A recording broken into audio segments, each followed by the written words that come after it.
రేవంత్ రెడ్డి మీద బాల్కసుమను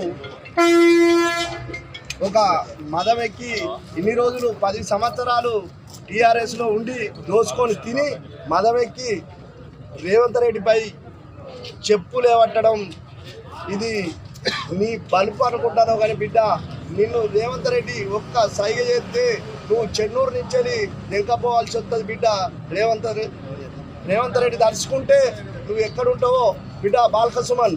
నువ్వేదో మాయ మాటలు చెప్పి చెన్నూరులో ఎమ్మెల్యేగా గెలిచావు, మళ్ళీ ఇప్పుడు ఎందుకో గెలవలేదు బిడ్డ. నువ్వు దోచుకున్నది అంతా అక్కడి ప్రజలకు తెలుసు, అక్కడున్న ప్రజలే నిన్ను చూసుకుంటారు బిడ్డ. నువ్వు అనుకుంటున్నావు రేవంత్ రెడ్డి మీద చెప్పులేవట్టినంత మాత్రాన నువ్వు ఎంతో మొగోని అనుకుంటున్నావు కానీ బిడ్డ, ఇక నీ పప్పులే ఉడికాయి నువ్వు మొదలు ఊసలు లెక్క పెట్టుకోవాల్సి వస్తుంది. నువ్వు తిన్నదంతా అక్కిస్తారు. ఇప్పుడు అక్కడున్న ప్రజలంతా నిన్ను వేసి చూస్తాను బిడ్డ బాల్కసుమన్. నువ్వు అనుకుంటున్నావు ఖబర్దార్ బాల్కసుమన్, నువ్వేమనుకుంటున్నావు ఇంకోసారి కాంగ్రెస్ నాయకులపై ఏమన్నా అనుచిత వాక్యాలు మాట్లాడినావు అనుకో బిడ్డ, నిన్ను తరిమి కొట్టాల్సి వస్తుందని ఈ గన్పూర్ నియోజకవర్గం నుంచి ఇందిరా మేడం ఆదేశాల మేరకు ఇక్కడ నీ శవయాత్ర చేయడం జరిగింది బిడ్డ. మళ్ళోసారి చేసినట్టయితే నిన్ను తరిమి కొట్టాల్సి వస్తుంది బిడ్డ బాల్కసుమన్. ఖబర్దార్ బాల్కసుమన్, ఖబర్దార్ బాల్కసుమన్. నాగార్జున సాగర్ చర్చలో ముఖ్యమంత్రి గారు మాట్లాడిన దాన్ని తప్పుపడుతూ ఏదైతే తెలంగాణ ప్రభుత్వంలో ప్రజలు ఇస్తే ఒక ఎమ్మెల్యేగా గెలిచిన బాల్కసుమన్ ఒక్కసారి గెలిస్తేనే ఇంత ఎగిరెగిరి పడతా ఉన్నాడు ఆయన. ఇన్ని రోజులు కాంగ్రెస్ ప్రభుత్వంలో 8 సార్లు 7 సార్లు గెలిచిన వాళ్ళు కూడా ఉన్నారు. వాళ్ళందరూ కూడా తెలంగాణకు ఎట్లా జరిగితే న్యాయం జరుగుతుందో దాని గురించి ఆలోచించి మాట్లాడతారు.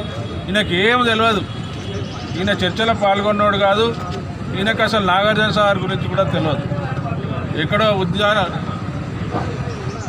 యూనివర్సిటీ నుంచి వచ్చి తెలంగాణ పేరుతో ఎమ్మెల్యే అయి డబ్బులు దోసుకొని ఇవాళ ఒక తెలంగాణ ప్రభుత్వంలో సీఎంగా పనిచేస్తున్న రేవంత్ రెడ్డిని చెప్పు తీసుకొని కొడతా అన్నాడు.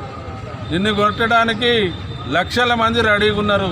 అయ్యా బిడ్డ బాల్కసుమన్, తెలంగాణ ప్రజానీకం వచ్చి ఆయన సీఎంగా వచ్చి ఒక 2 నెలలు కాలేదు, అప్పుడే మీరు ఇంత ఆక్రోశానికి లోనై మీదంతా ఎత్తుకుపోయినట్టు తిన్న సొమ్ము ఇంకా సరిపోతలేదా?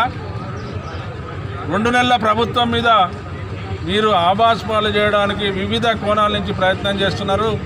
దాన్ని ఇక్కడొక మంత్రి అక్కడొక మంత్రి కూడా ఖండిస్తూ ఉన్నారు.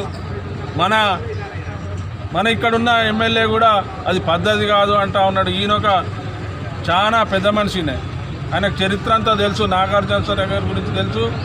ఆయన నీటిపారుదల శాఖ మంత్రిగా పనిచేసిండు.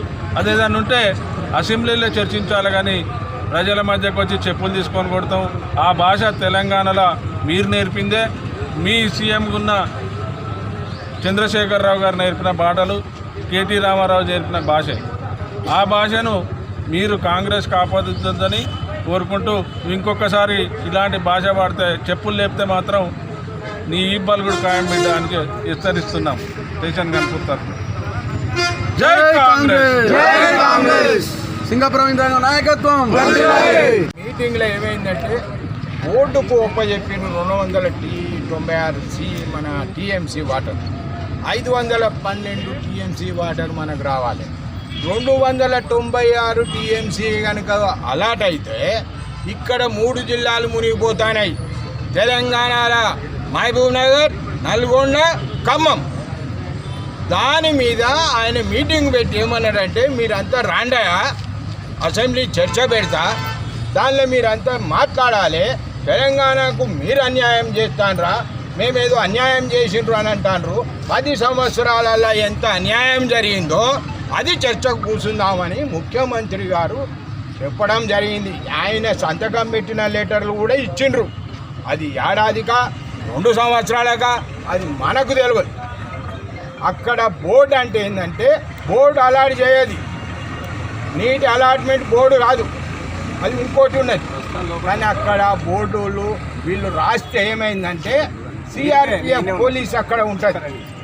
నాగార్జున సాగరే కానీ శ్రీశైలం డ్యామ్ కానే కానీ అన్ని డ్యామ్లకు సరిపడా సిఆర్పిఎఫ్ ఉంటుంది. సిఆర్పిఎఫ్ అంటే ఏంది? అది ఈ రాష్ట్రానికి సంబంధించింది కాదు, ఆ రాష్ట్రానికి సంబంధించింది కాదు, అది భారతదేశంకి వెళ్ళి వచ్చేటువంటి. అయితే నువ్వు రాసిన ఉత్తరంతో నేను నీళ్ళు ఇచ్చుకోలేకపోతాను. ఉన్న మహబూబ్నగర్ ఎండిపోతుంది. ఇదివరకే నెహ్రూ చేసిన దానికి గండి కొట్టింది. ఇది చరిత్ర. ఆ గండి కొట్టిన నాగార్జున సార్ కిందికి పోయింది, లేకపోతే మహబూబ్నగర్ దగ్గర అయ్యేది. ఆ నాగార్జున ఇంత పెద్దగా చేస్తాను కానీ ఈయన చెప్పులే పడతాడు అక్కడ. అది పద్ధతి కాదు. ఆయన గౌరవ ముఖ్యమంత్రి ఒక మాట అన్నా కానీ అది తప్పే. కానీ నువ్వు అగౌరవం పరిచినావు, దాన్ని తీవ్రంగా మేము ఖండిస్తాను. సబ్జెక్ట్ ఇది మాట్లాడతాడు పెద్దలు, ఇంతకన్నా ఎక్కువ మాట్లాడతాడు వాటర్ మీద.